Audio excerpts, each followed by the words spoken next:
Good morning, it's Penuel the Black Pen.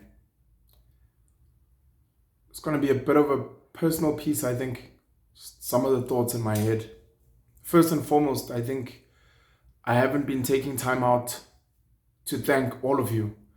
In the past 2 months in particular, if you look at the work I've done on the panel show, some of the conversations I've had with a peak being Uvusi Tembekwayo, when you look at the virtual Mkuku and some of the conversations I've had with DJ Sbu and also with my brother as well, Penson.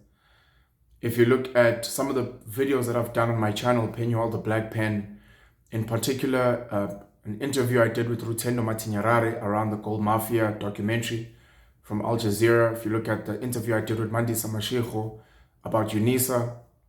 If you look at the interview I did with Bianca Costa around Chris Excel using her picture and refusing to this day to change her picture and continue indirectly bullying her. I just want to thank each and every one of you for supporting my content. It really means a lot to me. I think currently on YouTube, on this channel, I'm doing about 300,000 views per month. That's on average about 10,000 views a day. I have similar stats with the panel show as well. The virtual Mkuku is still in a growing phase. I think we're going for 15,000 subscribers now. If I look at my Facebook reach, even though my reach has been throttled a lot in the last couple of months, I'm still reaching about 300,000 people a month. My Instagram does about 100,000 people per month, and my Twitter feed has gone berserk. Sadly, because of trending negative things said about me, people misconstruing some of the things I say, but there's still a lot of good content that I send out. There's still a lot of positive DMs I get, a lot of positive responses that I get. So to each and every one of you, I never take any view for granted. I never take any positive comment for granted. I meet so many of you in the streets because I travel quite a bit. I meet so many of you in the streets and you have so many positive things to say. The hugs, the handshakes, the photos that we take, the words of encouragement that I get from you. You guys inspire me. You know, every time you tell me that I challenge your minds, that I've inspired you to have a better relationship with your children or the mother of your children or your wife or your girlfriend, reaching out to your family, that you're working harder, that you've started a business, that you've maybe started a podcast, that you're reading certain books, that you're taking care of your finances better. It inspires me because it gives me validation that the work that I'm doing, the videos that I make, the conversations I have actually affects someone out there. So from the bottom of my heart, I just want to say thank you so much. I'm a human being. I am flawed. I have made a lot of mistakes. I have done a lot of really great things. I really love and am proud of my children, all 6 of my children, very, very much. And I hope as they get older, they actually realize this and they cherish this, that their father loved them and tried his best for them. I struggle at times with some of the relationships I've been in, romantic relationships, because romantic relationships are not easy. Love in itself, at least the romance part of it, is almost like the worst drug, the best drug, the worst best drug on the planet. When you're in love with someone, like your entire body and mind explodes, you know. But in the same breath, and on the flip side, when you guys break up, when you lose that person, it's almost like you're losing a part of yourself. And if you've ever been in love, had a bad heartbreak and breakup, and you've done that more than once, you know it kind of like destroys you. And at times, we may not really confess it, but we think about our exes, especially some of the experiences we had with them, maybe traveling, maybe certain meals that we had with them, certain places we went to with them, how they plugged us into certain movies, certain series, how we used to watch soapies with them and debate and discuss and laugh and call each other like nicknames of characters in the soapies. To some of the more sensitive things like attending funerals with them of their family members, attending weddings, having them pour their hearts out about their secrets, their fears, their wins, you know, watching them cry in joy, being there with them when they're sick, them being there with you when you're very sick and they're going to buy you medicine. It's a lot, man. There's a lot of women today that have driving licenses because of their exes, that help them learn how to drive, that help them go and get the driving license, maybe help them with some of the bribe money, because a lot of people have paid bribes to get their driving licenses. There are people that were there at your graduation, even though you're not with them anymore. People that were there when you got your first job, people that helped you get your first job or one of your jobs. And they're out there in the world somewhere enjoying life with someone else. And for a lot of us, look, we're happy for them. We want them to be happy. Some of us want them to be miserable and miss us. But it makes me worry about the type of relationships we have today, the types of relationships our children are going to have, and how we've normalized dating so many people, being intimate with so many people. Like, for a lot of you, you'll never say it, but if you think of all the people you have had sex with and the bond, the emotional bond that you've had and how it's broken and how that person walks out there and you live your life and you guys have had this insane intimacy and today you're like strangers. It's heavy and it really becomes baggage. There are people that believe in soul ties, which means that after you've been intimate, it's almost like your souls have spoken to each other. Your hearts have been spoken to each other. And it's without even having a child, it's like you guys have created this thing that is beyond the two of you.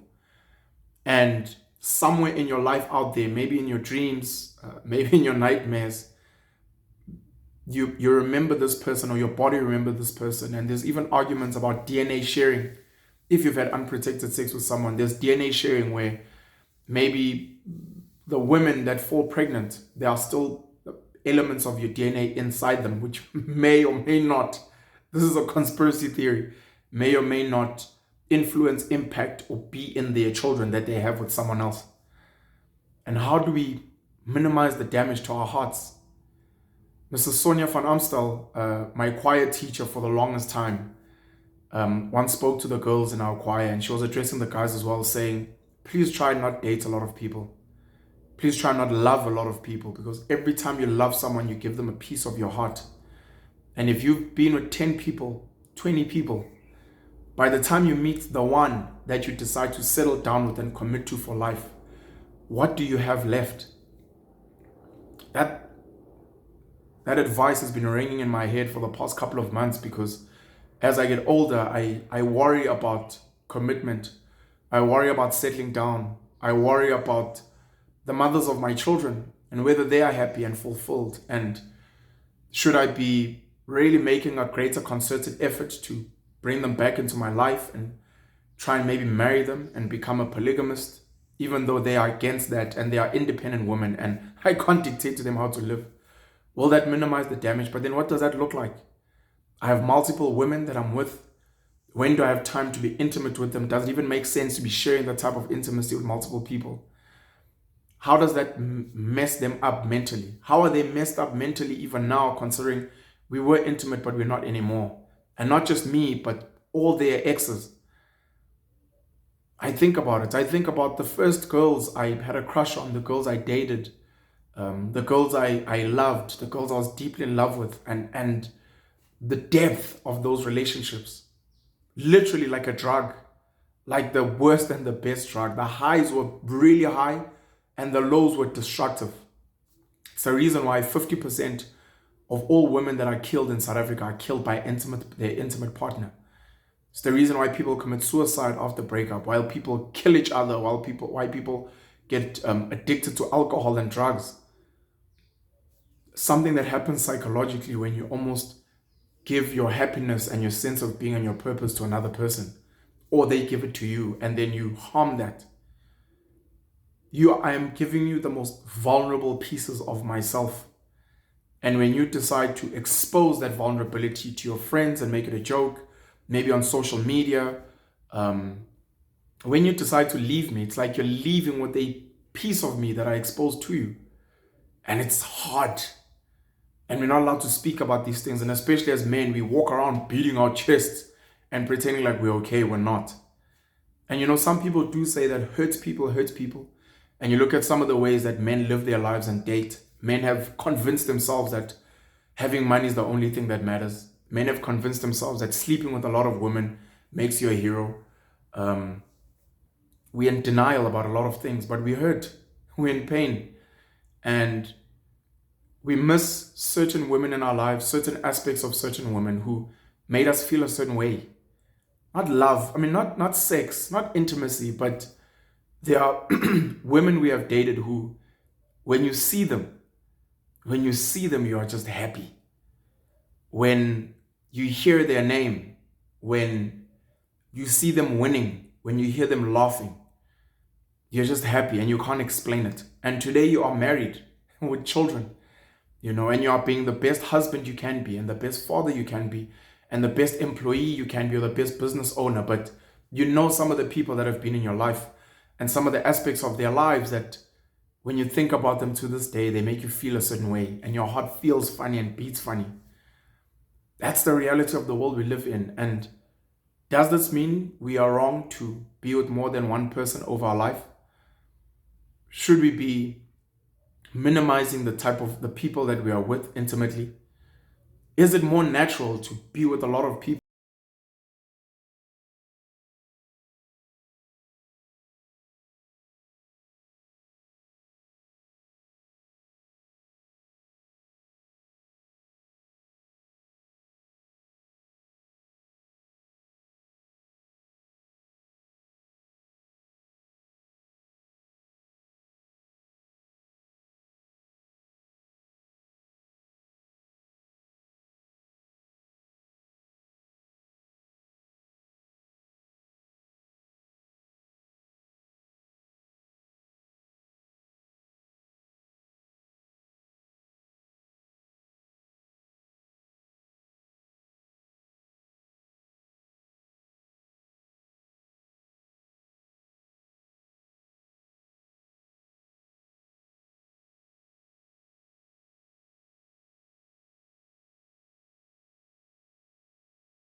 But going back to the beginning of this video, I just want to say I thank all of you for allowing me to be.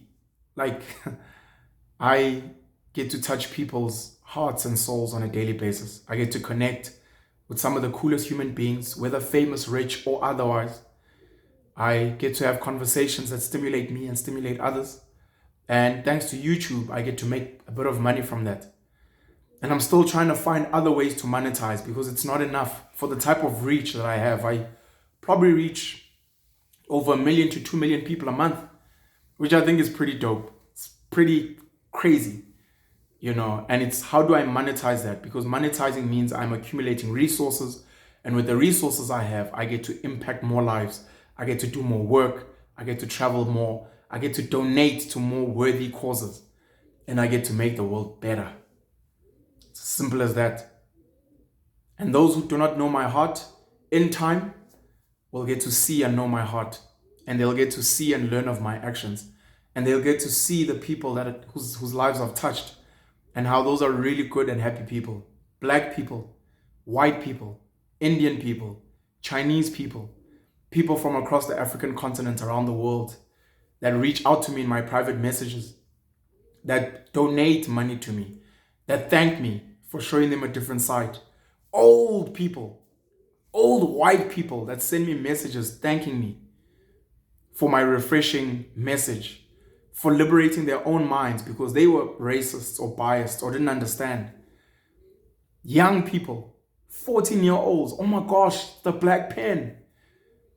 Women, men, women who get uncomfortable with some of my messages, women who love my messages and they say thank you. I didn't know sometimes men think like this. You're helping me understand my partner so much more because maybe he can't say the things that you say. Pen you all the black pen. Have a great and blessed day. Be grateful for your life. You are privileged.